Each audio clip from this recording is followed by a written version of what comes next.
Hi everyone, this is James Valvis coming at you with another poem from my book, How to Say Goodbye. This one was not published anywhere else. I'm not sure why. I must not have sent it out very often, or it was recently written right before the book came out. And I wanted to include some poems that were not already published so that readers who were following me closely at the time would have new stuff to read.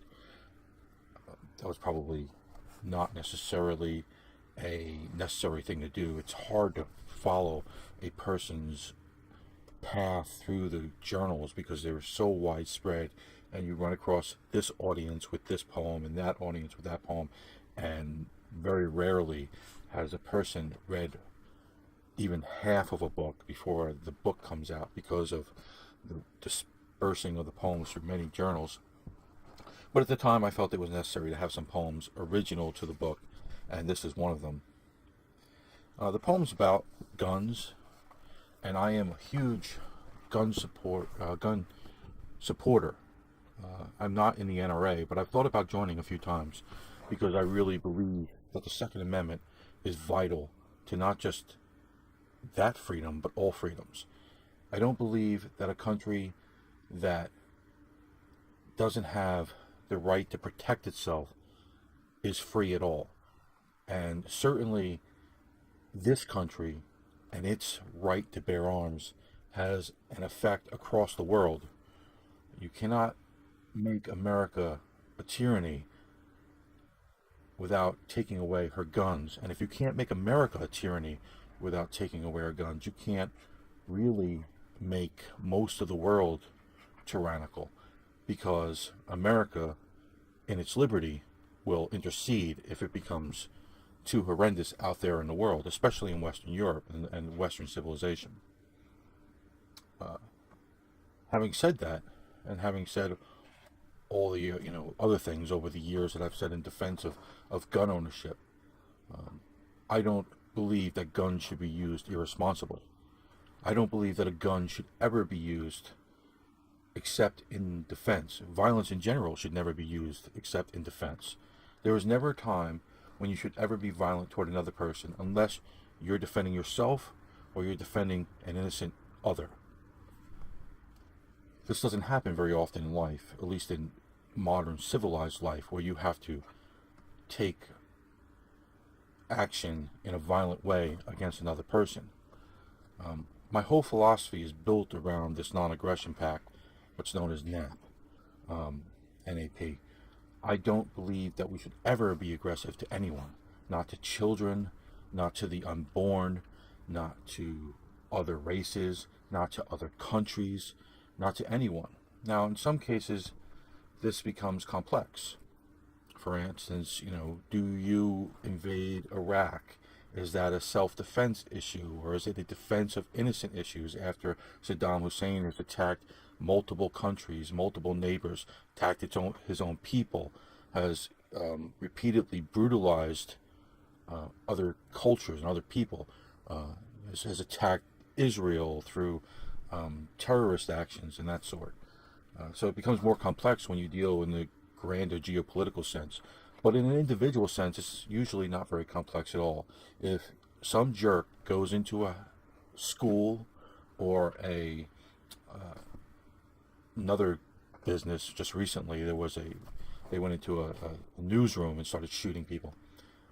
There's absolutely no justification for that. It's horrendous.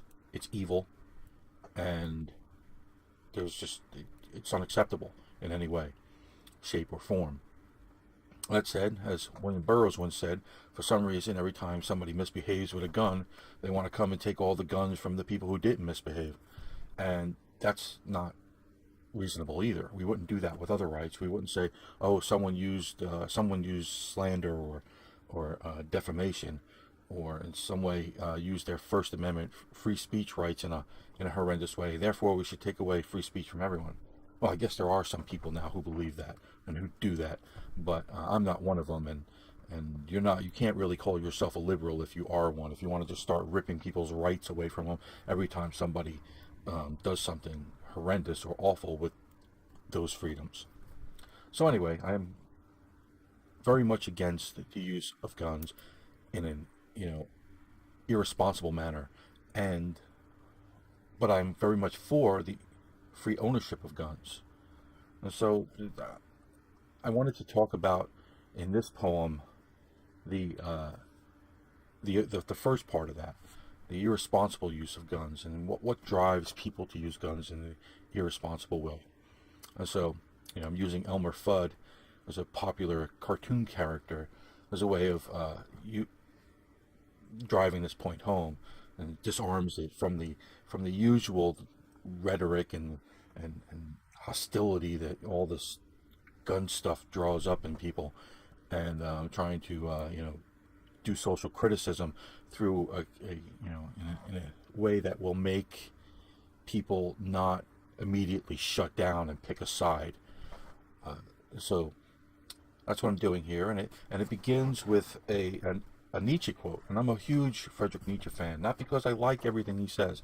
I think Nietzsche was wrong, horrendously wrong, in a lot of different areas, and he almost single-handedly caused modernity to happen. And when I say modernity, I don't mean the good stuff like antibiotics and or airplanes. I'm talking about the worst of the worst, the Holocaust and the massive slaughter of millions of people.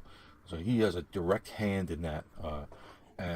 But I often call Nietzsche the last honest atheist, because he really is utterly honest with the reader. He doesn't try to sugarcoat what this means to be an atheist, what it means not to have God in society, what it means not to have God in human civilization, and to have it in one's morality and soul, and why God is the only thing that really places a good and evil in people. And he believed, you in order to, once you got rid of God, you had to go beyond good and evil. That was the only way you could really even claim to be without God, is if you just threw morality off and became amoral, or became moral in your own particular sense, your own particular code, but without any kind of outward morality.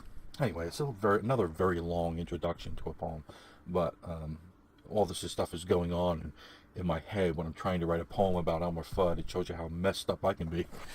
So let's read it. And again, it has a quote from Friedrich Nietzsche, which says, "We are the beast with red cheeks." Elmer Fudd's Addendum. We are the beast with red cheeks. Friedrich Nietzsche. What hair remedy hasn't Elmer Fudd tried? Rogaine, Propetia, tonics of all kinds. He massages his scalp, exfoliates his face. He meditates, exchanging the word Om with the word hair. Still nothing grows, and the toupees look like abandoned nests. Hats are better, but then he must remove them when some rascally rabbit pulls out a trumpet to play the Star Spangled Banner. Now the nervous, hopeless laugh, heh heh heh, and a kiss on the lips, as if his manhood can withstand another blow. No wonder, faced with a bunny covered head to toe with hair, or a duck black with feathers, he tiptoes and winks at the audience, holds a finger to his hairless lip, and offers this addendum to Nietzsche's maxim: and guns. This was James Valvis reading his poem, Elmer Fudd's Addendum. Please like, comment, and subscribe, and share this poem. And thank you for listening. God bless.